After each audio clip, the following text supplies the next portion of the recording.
এখন তো আমাদের জবান বন্ধ, জবান খোলার কোন উপক্রম আছে? সত্য কথা বলবো, জবানে লাগাম মেরে দিব। হ্যাঁ মুসলমান, আল্লাহর কাঠগড়ায় প্রত্যেককে দাঁড়াইতে হবে কি হবে না? আল্লাহর কাঠগড়ায় দাঁড়িয়ে আমার জিন্দেগির হিসাব দিতে হবে কি হবে না? আল্লাহর কাঠগড়ায় দাঁড়িয়ে প্রত্যেকটা কাজের হিসাব নিকাশ দিতে হবে কি হবে না? আল্লাহু তাবারাকা ওয়া তাআলা ইন্নামা আমওয়ালুকুম ওয়া আওলাদুকুম ফিতনা। আল্লাহ সুবহানাহু ওয়া তাআলা বান্দাকে কোটি কোটি টাকার মালিক বানায়, কোটি কোটি টাকার মালিক বানায় বান্দার দিকে চায়া থাকে। বান্দা এই টাকা পায় কি করে? বিশাল বড় অনুষ্ঠান কইরা 4000 টাকার দামের মোটা মোটা বোতল আনে না, অন্য কিছু করে না অনেকে। এই কাম একটু আওয়াজ করে বলেন না, করে না এই কাম?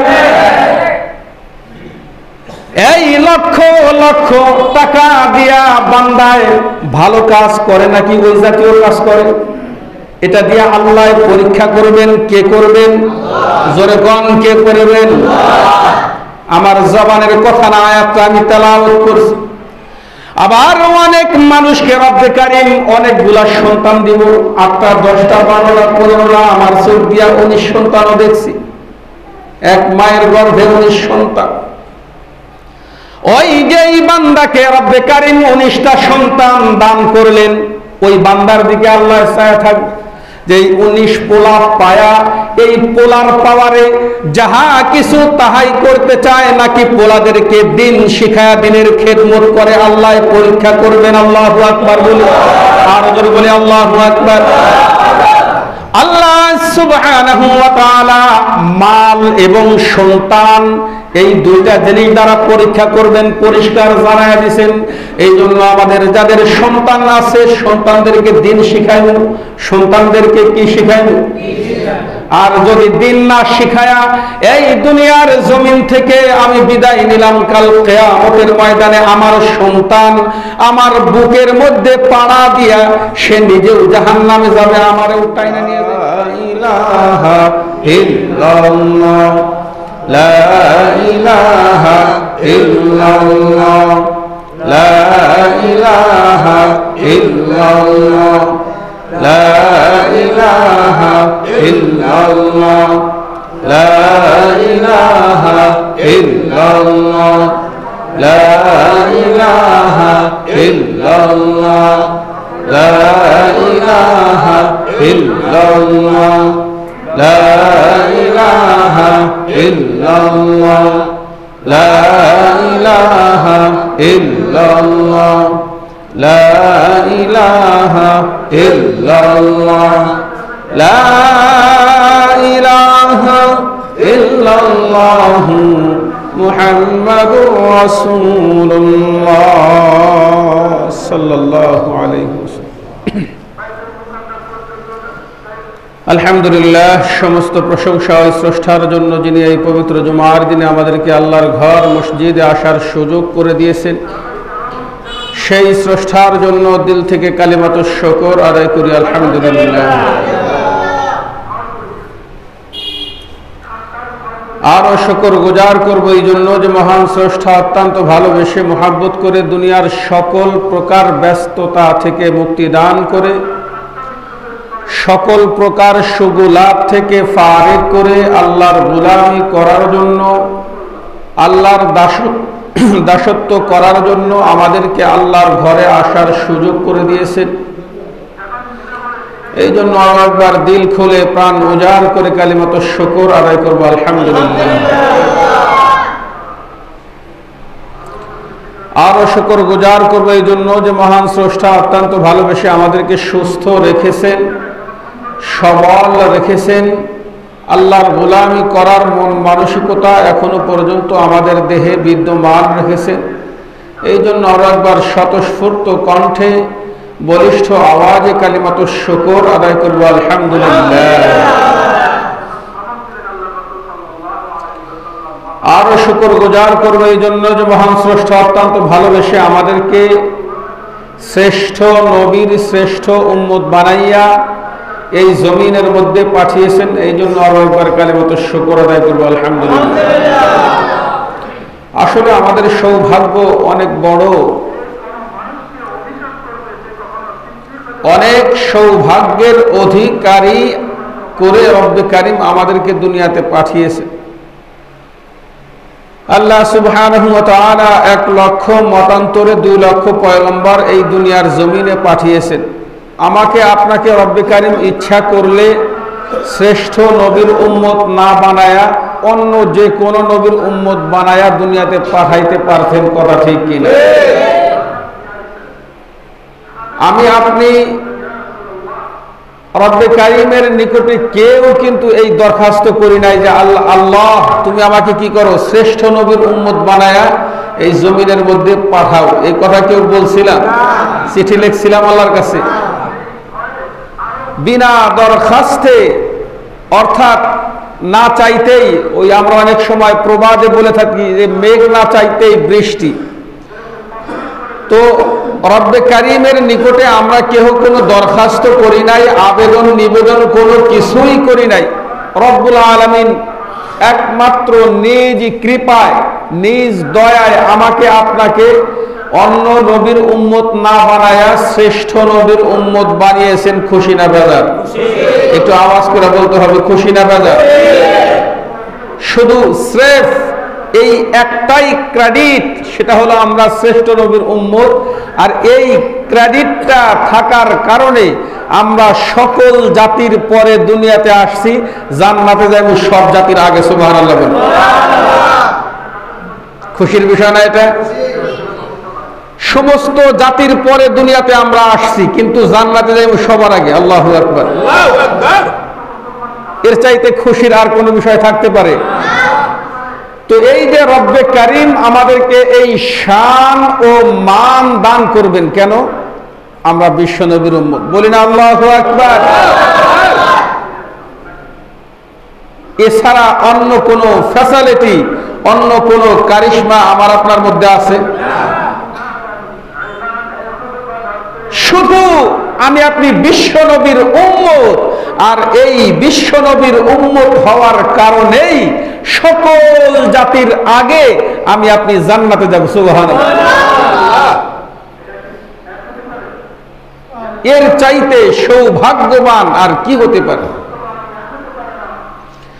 আল্লাহ সুবহানাহু ওয়া তাআলা অসংখ্য অগণিত পয়গম্বর আলাইহিস সালাতু ওয়াস সালামদেরকে দুনিয়াতে পাঠিয়েছেন। হযরতে আদম সফিউল্লাহ আলাইহিস সালাতু ওয়াস সালাম থেকে শুরু করে মুহাম্মদ আরবি সাল্লাল্লাহু আলাইহি ওয়াসাল্লাম পর্যন্ত 1 লক্ষ মতান্তরে 2 লক্ষ পয়গম্বর দুনিয়াতে পাঠাইছে। এই সমস্ত পয়গম্বর আলাইহিমুস সালাতু ওয়াস সালামদের মধ্য থেকে আমাদের নবী হইলেন সরদার। আল্লাহু আকবার বলেন, জোরে বলি আল্লাহু আকবার। সমস্ত নবীদের সরদার হয়েই শুধু শেষ নয়, সমস্ত নবীদের নেতা। আল্লাহু আকবার। আমাদের নবী হইলেন লিডার। আমাদের নবী কি? শুধু আমাদের লিডার বিষয়টা এমন নয়, কিয়ামতের আগ পর্যন্ত অসংখ্য অগণিত ইনসান, মানবী দুনিয়ার জমিনে আসবে, তাদেরও লিডার। সুবহানাল্লাহ। কাল কিয়ামতের কঠিন মুসিবতের সময় ওই জায়গাতেও আমার নবীর মাতবরি চলবে। আল্লাহু আকবার বলুন। সমস্ত নবীর মাতবরি যেখানে শেষ, সমস্ত ইনসানের মাতবরি যেখানে শেষ, আমার নবীর মাতবরি ওই জায়গা থেকে শুরু। আল্লাহু আকবার। কিয়ামতের কঠিন মুসিবতের সময় ময়দানে মাহশারের মধ্যে যখন সবাই ইয়া নাফসি, ইনসান এই শব্দ উল্লেখ করবে, উম্মাতের দলেরা এই শব্দ উল্লেখ করবে, বুজুর্গ, ওলি, পীর, মাশায়েখগণ, আলেম, উলামা যতই কিছু বলি না কেন, সবাই শুধু ইয়া নাফসি। ওই কঠিন মুহূর্তে আমার নবী, আপনার নবী, বিশ্ব নবী মুহাম্মদ আরবি সাল্লাল্লাহু আলাইহি ওয়াসাল্লাম কি বলবেন? ইয়া উম্মতি বলবেন। কি বলবেন? সবাই বলেন, কি বলবেন? বলবেন না আল্লাহু আকবার? এই সময় এমন একটা মুহূর্ত, এমন একটা সময়,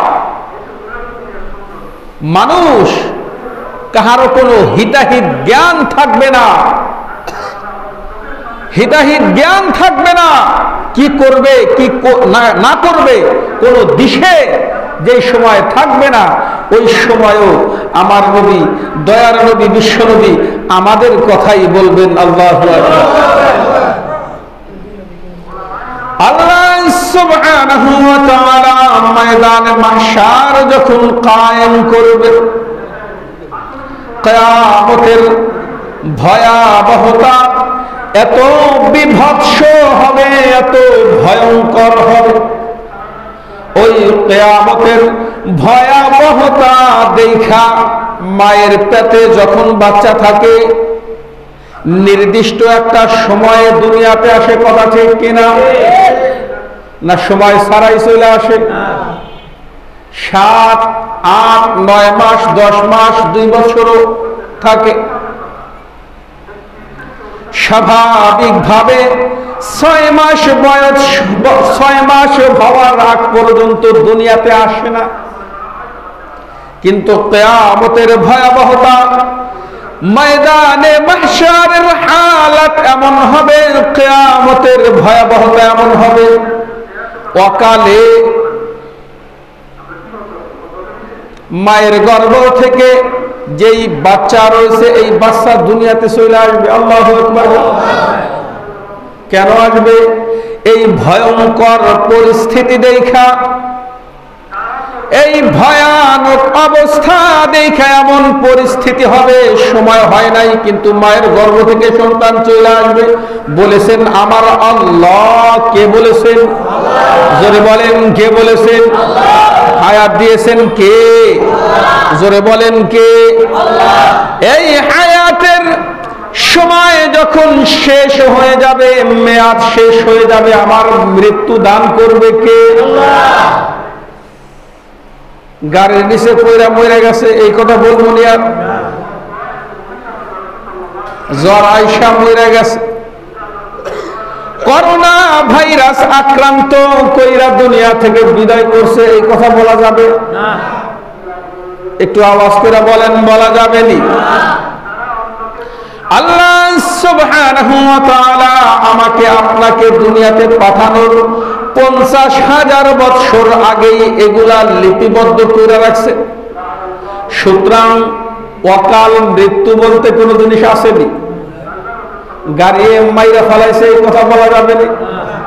বন্দুকের গুলির দ্বারা মানুষ মইরা গেছে, এই কথা বলা যাবে না। বুঝতে হবে ওই ব্যক্তির মৃত্যুটা রব্বে কারীম এভাবেই লিখে রেখেছেন, এই জন্য হয়েছে, কথা ঠিক কিনা? আমরা অনেক সময় কথার কথা বলি, তবে এই জাতীয় কথা বলা ঠিক, কারণ মৃত্যু দান করেন কে? আল্লাহ। বিশ্বাস আছে তো আমাদের? তো এই কথার ইয়াকিন যদি আমার আপনার মধ্যে থাকে, তাহলে অমুকে আইসা মাইরা ফেলাইছে, অমুক অসুখে সে ইন্তেকাল করেছে, অমুক সমস্যার কারণে সে ইন্তেকাল করেছে, এই জাতীয় কথা না বলতে হবে রব্বে কারীমের হুকুম হয়েছে, সে মারা গেছে, কথা ঠিক কিনা? আল্লাহ সুবহানাহু ওয়া তাআলা কিয়ামতের ভয়াবহতা এমন হবে, এমন অবস্থার তৈয়ার করবেন, সৃষ্টি করবেন, যে অবস্থায় মানুষ, সুস্থ মানুষকে দেখা মনে হবে মাতাল, মদ খায় আইছে, নেশা পানি করে আসছে। মদ খাওয়ান না পার্টি যারা অনেক সময় উল্টা পাল্টা করে না, আপনাদের এলাকা হয়তো বা নাই, দেখবেন যারা এগুলা সেবন করে, ওই যখন এই নেশায় তাকে কাজ করে, তখন সে কারে কি বলে কোনো হিতাহিত জ্ঞান তার থাকে না। বেশি রকম নেশা পানি করার কারণে মাতাল হয়, অনেক সময় দেয়ালের মধ্যে পাও দিয়া লাগতে কয় সরস না কেন? দেয়ালে কি জায়গা থেকে সরবে? জোরে বলেন সরবে?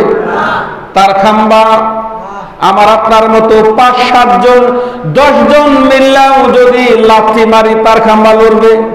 কিন্তু ওই যে মাল খাইছে টাল হয়ে গেছে, খবর নাই, লাগতে আর কয় সরে না কে? এই হলো মাতালের অবস্থা। আল্লাহ সুবহানাহু ওয়া তাআলা যখন কিয়ামত ঘটাইবেন, সংঘটিত হইবে, ওই অবস্থাটাও সুস্থ মানুষগুলারে দেখলে মনে হবে যেন মাতাল। বলেছেন আমার আল্লাহ। কে বলেছেন? এমন পরিস্থিতি হবে। মুহতারাম হাজিরিন, বলতেছিলাম এই পরিস্থিতিতে সুস্থ মানুষগুলারেও অসুস্থ মনে হবে। এরকম ভাবে গর্ভধারিণী মা যাদের সময় হয় নাই, এই ভয়াবহ পরিস্থিতি দেখা সে বাচ্চা প্রসব করে দেবে। এই ভয়াবহ অবস্থা দেখা কোন মানুষ স্থির থাকতে পারবে না। ওই সময়ও আমার নবী, আপনার নবী, বিশ্ব নবী মুহাম্মদুর রাসূলুল্লাহ সাল্লাল্লাহু আলাইহি ওয়াসাল্লাম ইয়া উম্মতি বইলা রাখবেন। আল্লাহু আকবার। আর জোরে বলি আল্লাহু আকবার।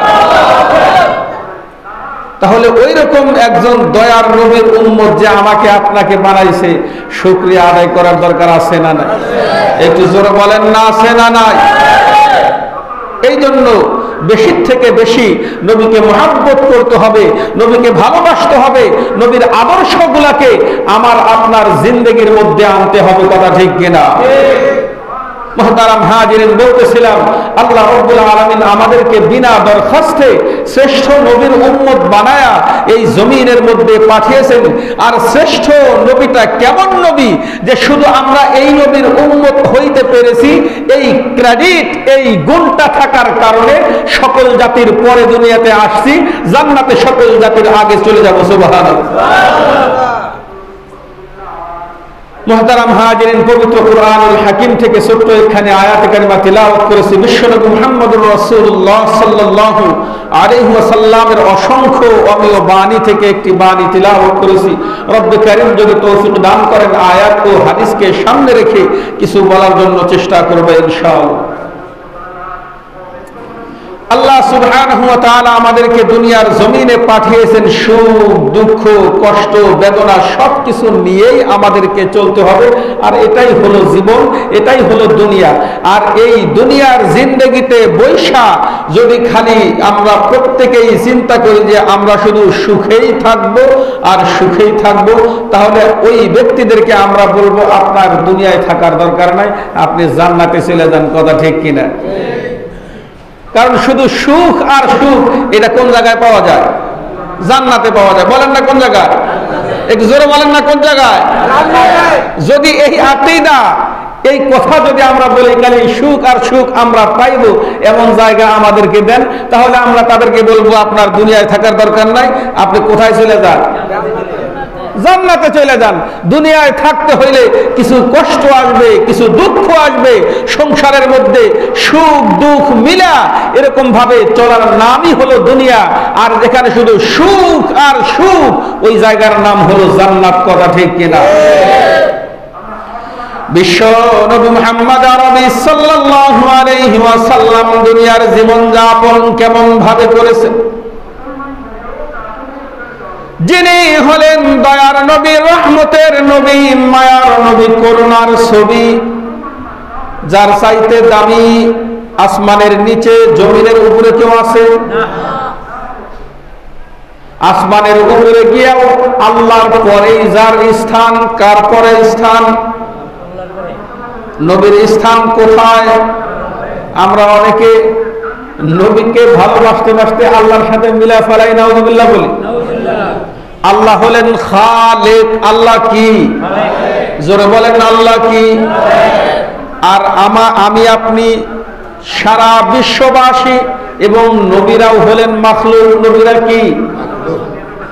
খালেক আর মাখলুক, এই কথাটা আমরা অনেক সময় বলি, হয়তো অনেকে বুঝি না। খালেক হলেন সৃষ্টিকর্তা। খালেক মানে কি? আর মাখলুক শব্দের অর্থ হলো যাকে সৃষ্টি করা হয়েছে। যেই জিনিসটাকে সৃষ্টি করা হয়েছে উহাকে কি বলা হয়? মাখলুক বলা হয়। কি বলা হয়? তাহলে সেই পরিভাষা অনুযায়ী আমরা সকলে হইলাম কি? মাখলুক। একটু সবাই বলেন আমরা সকলে কি? মাখলুক। আর আল্লাহ হলেন খালেক। আল্লাহ হলেন খালেক। আল্লাহ সুবহানাহু ওয়া তাআলা বিশ্বনবীকে অনেক দামি করে বানাইছেন, এত বেশি দামি কইরা বানাইছেন, এত বেশি দামি কইরা বানাইছেন যে আল্লাহর সবচাইতে কাছের বন্ধু। বলি না আল্লাহু আকবার। বিশ্বনবীকে আল্লাহ হাবিবুল্লাহ বানাইছেন। কি বানাইছেন? হাবিবুল্লাহ অর্থ হলো আল্লাহর বন্ধু, আল্লাহর বন্ধু। আবার আমার আপনার জাতির পিতা কে? সবাই বলেন কে? হযরত ইব্রাহিম খলিলুল্লাহ আলাইহিস সালাতু ওয়াস সালামকে আল্লাহ দোস্ত বানাইছে, যাকে বলা হয় খলিলুল্লাহ। আল্লাহ সুবহানাহু ওয়া তাআলা হযরত ইব্রাহিমকেও বন্ধু বানাইছে। তবে আমার আপনার নবী বিশ্ব নবী মুহাম্মদুর রাসূলুল্লাহ সাল্লাল্লাহু আলাইহি ওয়াসাল্লাম হলেন সবচাইতে কাছের এবং দামি বন্ধু। আল্লাহু আকবার। বিশ্ব নবী সরকারে দো আলম নবী দুনিয়ার জিন্দেগিতে যতদিন ছিলেন এত দামি নবী, এত দামি রাসূল, এত বেশি দামি রাসূল, সেই রাসূল দুনিয়াতে কষ্ট করেছেন কিনা? দুনিয়ার জিন্দেগিতে যতদিন ছিলেন কষ্ট হয়েছে কিনা? বিশ্ব নবী সরকারে দো আলম নবীর পারিবারিক জিন্দেগির দিকে তাকাইলে দেখা যায় ঘরের মধ্যে 3 দিন পর্যন্ত চুলা ধরতো না। আল্লাহু আকবার। এরপরেও কি না শুকরিয়া করছেননি? একটু আওয়াজ করে বলেন না অশুকরিয়া করছেন? আমার আপনার মতো এরকম বলছেননি যে আল্লাহ শুধু আমার এই দেখলো, এরকম বলছে? কোন নবীর উম্মত? আমরা সেই নবীকেই চিনলাম না। আর ওই নবীর আদর্শকে এরকম ভাবে যদি আমি আপনি নবীকে চিন না, নবীর আদর্শকে যদি আমার আপনার মধ্যে বাস্তবায়ন ঘটাইতে পারি, নবী যেরকম দামি ওই নবীর উম্মত যে দামি হবে, আমরাও সেই কাতারে চলে যাব। সুবহানাল্লাহ। আল্লাহর কাছে দামি হতে চাই কি চাই না? একটু আওয়াজ করে বলেন না আল্লাহর কাছে দামি হতে চাই কি চাই না? আল্লাহর কাছে দামি হইতে হলে নবীর আদর্শকে মানতে হবে। কার আদর্শ মানতে হবে? নবীর আদর্শকে মানতে হবে। নবীর আদর্শের মধ্যে অন্যতম একটা আদর্শ হলো আল্লাহর নবী ফুকারতিকে বেছে নিয়েছেন, পছন্দ করেছেন। আল্লাহ সুবহানাহু ওয়া তাআলা বিশ্বনবীকে ইখতিয়ার দিয়েছেন, ও দোস্ত আপনি কি বাদশাহী জিন্দেগি চান না ফকিরি জিন্দেগি চান? বিশ্বনবী মুহাম্মদ আরবি সাল্লাল্লাহু আলাইহি ওয়াসাল্লাম আল্লাহর কাছ থেকে ফকিরি জিন্দেগি চায় নিয়েছেন। সুবহানাল্লাহ। আল্লাহ সুবহানাহু ওয়া তাআলা বিশ্ব নবীকে এই সাধারণ জিন্দেগি দান করছে। আল্লাহর রাসূল যদি চাইতেন ওয়াহুদ পাহাড়টাকে স্বর্ণ দিয়া আল্লাহ বড়লোক বানায় দিতেন নবীকে। সুবহানাল্লাহ।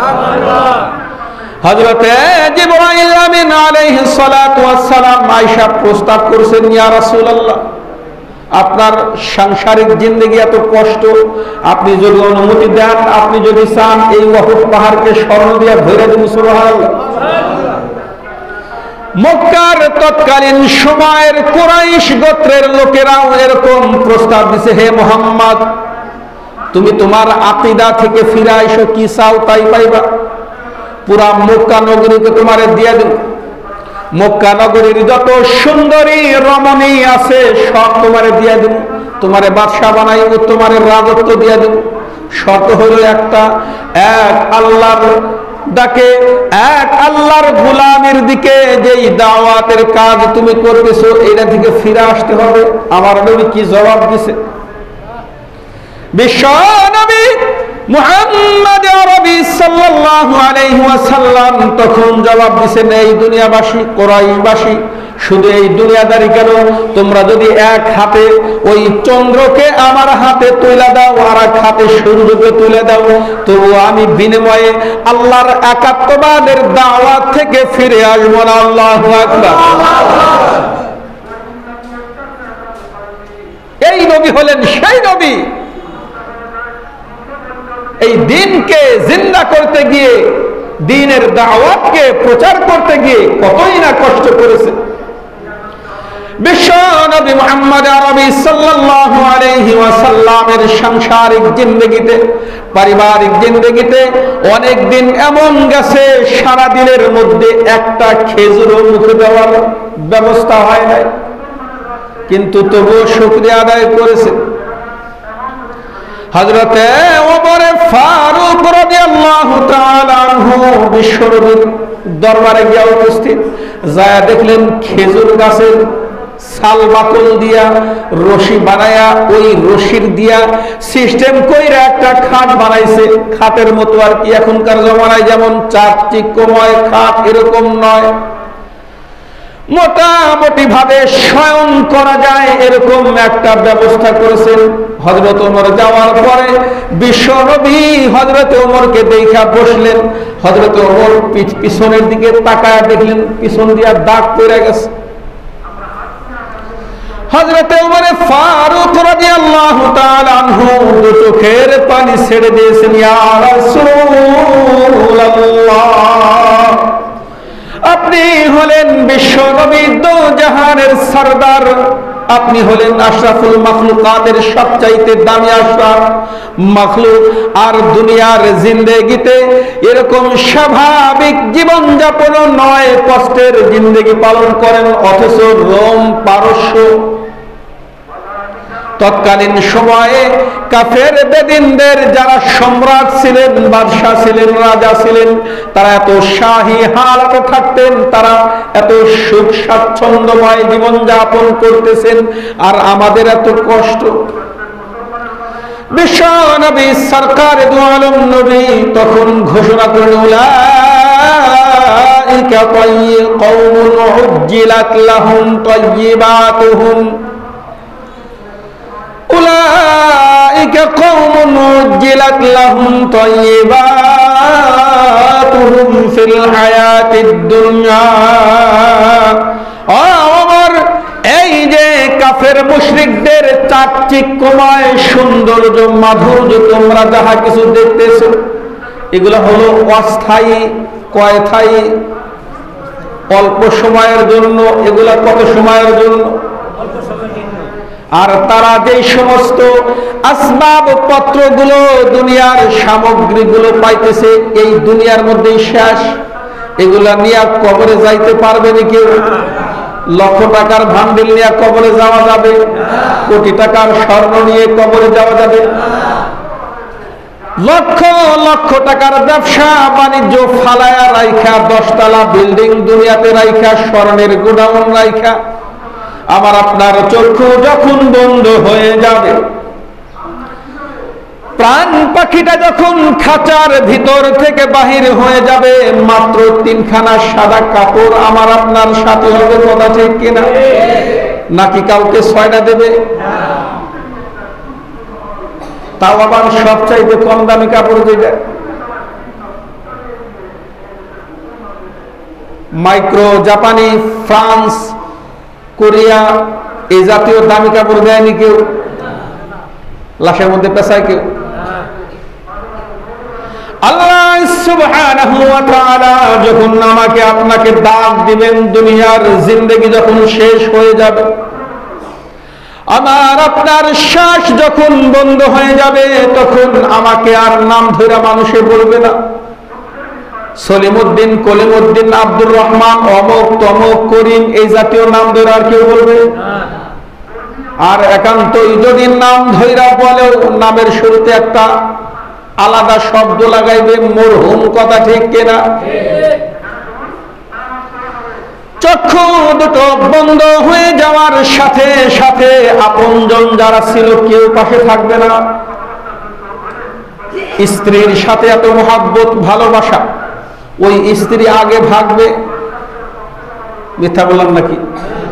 ভাগার একটা কারণ আছে, কারণ মহিলাদের দিল নরম থাকে, অর্থাৎ সাহস কম থাকে। মা বোনরা যারা, এদের পুরুষদের যেরকম সাহস, মহিলাদের কি এরকম সাহস আছে? কারণ একজন মানুষ মারা গেলে তার পাশে ভয় লাগাটাই স্বাভাবিক। আবার মা বোনেরা হয়তো উল্টা কেউ না বুঝি। আল্লাহ সুবহানাহু ওয়া তাআলা যখন এই দেহ থেকে প্রাণ পাখিটা বাহির করে নেবেন, চক্ষুটা বন্ধ হয়ে যাবে, স্ত্রী সবার আগে ভাগবে, কান্নাকাটি করবে, ঠিক আছে, কারণ ভয়ের কারণে অনেক সময় দূরে সরে যায়। যেই সন্তানের জন্য আরামের ঘুমকে হারাম কইরা, মাথার ঘামকে পায়ে ফেলা, শরীরের তাজা রক্ত গুলাকে পানি বানাইয়া দিন নাই রাত নাই পরিশ্রম কইরা টাকা পয়সা উপার্জন করলাম, ওই সন্তানরা পৃথিবীতে এমন নজির আছে, এমন ইতিহাস রয়েছে, বাবার কবরটাকে এখনো সম্পন্ন করে নাই, বাবাকে এখনো কবরের মধ্যে দেয় নাই, বাবার সম্পদ নিয়ে মারামারি লেগে গেছে, আছে না নাই? জোরে বলেন, আছে না নাই? বাবাকে সৎ কার্য করতে হবে, দাফন কার্য করতে হবে, ওদিকে ভ্রুক্ষেপ নাই। আমার এই চোখটা দিয়ে দেখছি মায়ের লাশ এখনো কবরে যায় নাই, মায়ের সম্পদ নিয়ে কারাকারি শুরু হয়ে গেছে।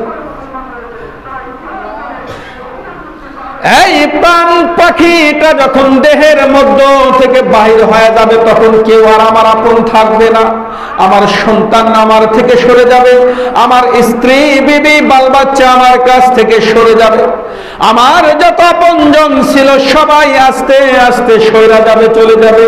আমার জন্য রাখা যাবে 3টা সাদা কাপড়, তাও নরমাল কাপড়। ওই 3টা কাপড়টা চাইয়া আমাকে কিছু আতর খুশবু দিয়া আমাকে চতুর কাঁধের পালকিতে উঠাইয়া 4 জনে কাঁধে নিয়া গোরস্থান পর্যন্ত যাইবে। লাশ তখন অনেকেই মনে মনে ধারণা করে হয়তোবা এরা আমার সাথে থাকবে। একদল সাথী বর্গকে সাথে নিয়ে কাঁধের উপরে উঠাইয়া আমার লাশটাকে কবরস্থানে নিয়ে যাবে। সবাই উপরে দাঁড়ায় থাকে, ভিতরে 2 জন বা 3 জন যে কয়জনে নামে, তখন লাশদের মধ্যে অনেকে মনে করে হয়তোবা এরা 3 জনেই আমার সাথে থাকবে। আসলে কি ওনারা 3 জন থাকবেন? জোরে বলেন, থাকবেন না। যতই কলিজার টুকরা সন্তান হোক না কেন, সন্তান যখন মারা যায়, সন্তান যখন ইন্তেকাল করে, সন্তানের মায়ার কারণে যদি কোনো পিতাকে বলা হয় তুমি তো তোমার সন্তানকে, তোমার বাবাকে অনেক ভালোবাসো, অনেক মহাব্বত করো, অনেক প্যার করো, তোমার সন্তান মরে গেছে, তুমিও তোমার সন্তানের সাথে ওই কবরের মধ্যে থাকো, রাজি হবে কেউ? জোরে বলেন, রাজি হবে না কেউ? অথবা সন্তানকে যদি বলা হয় তোমার পিতা তোমাকে কত কাঁধে করে নিয়ে রাখছে,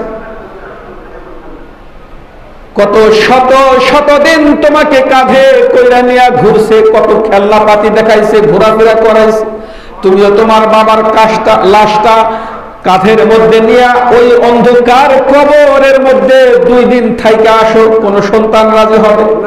জোরে কোন, রাজি হবে না? দুনিয়ার এমন কোন ব্যক্তি আছে রাজি হবে? তাহলে কার জন্য কি করতেছি? যে স্ত্রীকে খুশি করার জন্য হালাল হারাম বাছলাম না, যে সন্তানের সুখের জন্য হালালকে হালাল জানলাম না, হারামকে হারাম মানলাম না, হালালে হারামে দুনিয়ার সম্পদকে অর্জন কইরা যেই সন্তানের জন্য রাইখা গেলাম। দুনিয়াতে অনেক ইতিহাস আছে, বাবায় সম্পদ রাইখা গেছে, সন্তানের নিয়া করেনি এই কাম, গাঁজা খায়, দেখেন নাই, শোনেন নাই ইতিহাস? লক্ষ লক্ষ টাকার সম্পদ আমি সন্তানের জন্য কইরা গেলাম, এই সম্পদ সন্তানের জন্য কল্যাণ বয়ে আনবে, ভালাই বয়ে আনবে, এই গ্যারান্টি আমরা কেহ দিতে পারবো? জোরে বলি, কেহ দিতে পারবো না। কার জন্য কি করে গেলাম, কার জন্য কি রেখে গেলাম, যতই কিছু করে গেলাম শুধু একটাই থাকবে, সেটা হলো আল্লামা শেখ সাদি রহমতুল্লাহি আলাইহি খুব সুন্দর করে বলছিলেন, নেক বख्त ও হায় जो खाया और बोया और बदबख्त ও হায় जो ना खाया जो ना बोया। এই কথার বাংলা অর্থ হলো নেককার এবং ভালো ব্যক্তি হলো ওই ব্যক্তি, সে কষ্ট কইরা উপার্জন কইরা নিজের দেহের মধ্যে দিল, আর কিছু রোপণ করলো, বইলা গেল। বপন করাটা কি? আল্লাহর রাস্তায় খরচ করলো, মসজিদ, মাদ্রাসায়, এতিমখানা, গরিব দুঃখী জনকল্যাণমূলক কাজের মধ্যে যেগুলা খরচ করলো, শুধু এগুলাই তার কাজে আসবে। কথা ঠিক কিনা? কোটি কোটি টাকার সম্পদ দুনিয়ার মধ্যে আমি রাইখা গেলাম, এই রাইখা যাওয়ার মধ্যে কোন নেকি আমার কবরে যাবে? জোরে বলেন, যাবেনি? পুরা দুনিয়াদারিটার মালিক আমি হয়া পুরা দুনিয়াটাই আমি সন্তানদের জন্য রেখে গেলাম, কোন কাজে আসবে? হ্যাঁ, কাজে আসবে। কোন সময়? আমার সন্তান যদি এই সম্পদটাকে, অর্থটাকে ভালো কাজে খরচ কইরা বাবার জন্য ইসালে সওয়াব করে, সম্পদটাকে ভালো রাস্তায় খরচ কইরা যদি বাবার নামে এরকম ওয়াকফ করে যে আমার বাবার কবরে যাতে নেকি পৌঁছায়া যায়, কিন্তু অধিকাংশ সময় দেখা যায় ওই সম্পদটা ভালো কাজে আসে না। আল্লাহ সুবহানাহু ওয়া তাআলা বান্দাকে সম্পদ দিয়াও পরীক্ষা করেন, সন্তান দিয়াও পরীক্ষা করেন। قال الله تبارك وتعالى قال الله تبارك وتعالى إنما أموالكم وأولادكم فتنة। আল্লাহ সুবহানাহু ওয়া তাআলা বান্দাকে কোটি কোটি টাকার মালিক বানায়, কোটি কোটি টাকার মালিক বানায় বান্দার দিকে চায়া থাকে। বান্দা এই টাকা পায়া কি করে? বিশাল বড় অনুষ্ঠান কইরা 4000 টাকার দামের মোটা মোটা বোতল আনে না, অন্য কিছু করে না অনেকে? এই কাম একটু আওয়াজ করে বলেন না, করে না এই কাম? এই লক্ষ লক্ষ টাকা দিয়া বান্দায় ভালো কাজ করে নাকি ওই জাতীয় কাজ করে? এটা দিয়ে আল্লাহ পরীক্ষা করবেন। কে করবেন? জোরে কোন, কে করবেন? আমার জবানের কথা না, আয়াতটা আমি তেলাওয়াত করছি। আবার অনেক মানুষকে রব্বে কারীম অনেকগুলা সন্তান দিব, 8টা 10টা 12টা 15টা, আমার চোখ দিয়া 19 সন্তানও দেখছি। এক মায়ের গর্ভে 19 সন্তান। ওই যে বান্দাকে রব্বে কারীম 19টা সন্তান দান করলেন, ওই বান্দার দিকে আল্লাহ চায় থাকবে যে 19 পোলা পায়া এই পোলার পাওয়ারে যাহা কিছু তাহাই করতে চায়, নাকি পোলাদেরকে দিন শিখায়া দিনের খেদমত করে আল্লাহ পরীক্ষা করবেন। আল্লাহু আকবার বলি, আর জোরে বলি আল্লাহু আকবার। আল্লাহ সুবহানাহু ওয়া তাআলা মাল এবং সন্তান এই দুইটা জিনিস দ্বারা পরীক্ষা করবেন, পরিষ্কার জানায়া দিয়েছেন। এই জন্য আমাদের যাদের সন্তান আছে সন্তানদেরকে দিন শিখাইব, সন্তানদেরকে কি শিখাইব?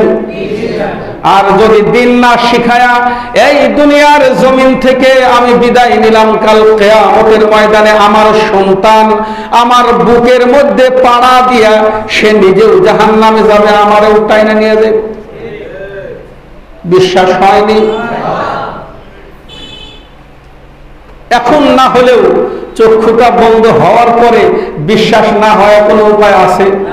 একটু আওয়াজ করে বলি, উপায় আছে? মুহতারাম হাজিরিন, আল্লাহ সুবহানাহু ওয়া তাআলা এই মাল এবং সন্তান, আমওয়ালুকুম ওয়া আওলাদুকুম, যারা আরবি বোঝেন এরা বলবেন সম্পদ, আমরা মালও বলি। এই মালের বহুবচন হলো আমওয়াল, আর আওলাদ, ওয়ালাদুন শব্দের অর্থ হলো এরকম ভাবে কি আওলাদ শব্দ, এটা হলো বহুবচন, সন্তানের বহুবচন হলো আওলাদ।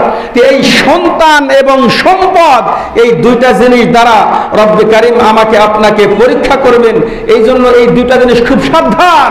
আমাকে আপনাকে রব্বে কারীম টাকা দিয়েছেন, টাকা দিয়েছেন বিধায়ী আমার টাকা দিয়া যে কোনো অন্যায় কাজ করার হুকুম অধিকার রব্বে কারীম আমাকে আপনাকে দেন নাই। কথা ঠিক কিনা? আমরা অনেকে বলতে হবে, এই মিয়া হুজুর আমার টাকা দিয়ে আমি যা মনে চাই তাই করবো, আপনি কবর কেথায়? আছে নাই জাতীয় লোক? জোরকান আছে নাই জাতীয় লোক? আরে বাবা, আপনার টাকা দিয়ে আপনি জাহান্নামে যান, বাকি যারা জানি এদের দায়িত্ব হলো এই বিষয়টা জানায়া দেওয়া। আপনার সামনে আপনার আর এক ভাই যদি এই জাতীয় কাজ করে, আপনার উপর ওয়াজিব হলো ওই ভাইকে জানায় দেওয়া যে ভাই আপনি যে এই কাজটি করতেছেন এই কাজ হলো গুনাহের কাজ, আর এই কাজের জন্য আপনাকে কাল কিয়ামতের কঠিন মুসিবতের সময় আল্লাহর কাঠগড়ায় দাঁড়িয়ে জবাবদিহি করতে হবে। সুতরাং এই কাজ আপনি করবেন না। যদি শক্তি থাকে হাত দ্বারা ওই কাজ থেকে ফিরানো প্রত্যেকের উপরে ওয়াজিব, কথা ঠিক কিনা? আর যদি শক্তি না থাকে মুখ দ্বারা আপনি বলবেন যে ভাই এটা করেন না। এটাও যদি সম্ভব না হয়, এই জাতীয় কিছু লোক আছে না যে তার সামনে কথা বলার সাহস অনেকের নাই, এই জাতীয় লোক দুনিয়াতে আছে না? এই জাতীয় লোক যদি হয় তাহলে কিতাবের মধ্যে উল্লেখ করা হয়েছে আমার অন্তর দ্বারা ওই কাজটাকে ঘৃণা করতে হবে। অন্তর দ্বারা কি করতে হবে? ঘৃণা করতে হবে। এখন তো আমাদের জবান বন্ধ, জবান খোলার কোন উপক্রম আছে? সত্য কথা বলবো, জবানে লাগাম মেরে দিব। হ্যাঁ মুসলমান, আল্লাহর কাঠগড়ায় প্রত্যেককে দাঁড়াইতে হবে কি হবে না? আল্লাহর কাঠগড়ায় দাঁড়িয়ে আমার জিন্দেগির হিসাব দিতে হবে কি হবে না? আল্লাহর কাঠগড়ায় দাঁড়িয়ে প্রত্যেকটা কাজের হিসাব নিকাশ দিতে হবে কি হবে না? যদি এই বিশ্বাস কাহারও না থাকে তাহলে তার ঈমানই নেই। কারণ পরিষ্কার রিওয়ায়াত, 5টা জিনিসের জবাব দেওয়া ব্যতীত এক চুল পরিমাণ জায়গা বনি আদম আল্লাহর কাঠগড়া থেকে লড়তে পারবে না। ওই 5 জিনিস থেকে একটা জিনিস হইল তোমাকে রব্বে কারিম টাকা দিয়েছিলেন, ওই টাকা তুমি কোন রাস্তায় ব্যয় করছো এই হিসাবটা আল্লাহর কাছে দিতে হবে, কথা ঠিক কিনা? রব্বে কারিম আমাদের সকলকে সহিহ কথাগুলো বোঝার এবং আমল করার তৌফিক দান করুন, সকলে বলি আমিন। আল্লাহ রাব্বুল আলামিন আমাদের সকলকে কোরআন সুন্নাহর জ্ঞান দান করুন, সেই অনুযায়ী আমরা সকলে যাতে আমল করতে পারি রব্বে কারিম তৌফিক দান করুন, সকলে বলি আমিন।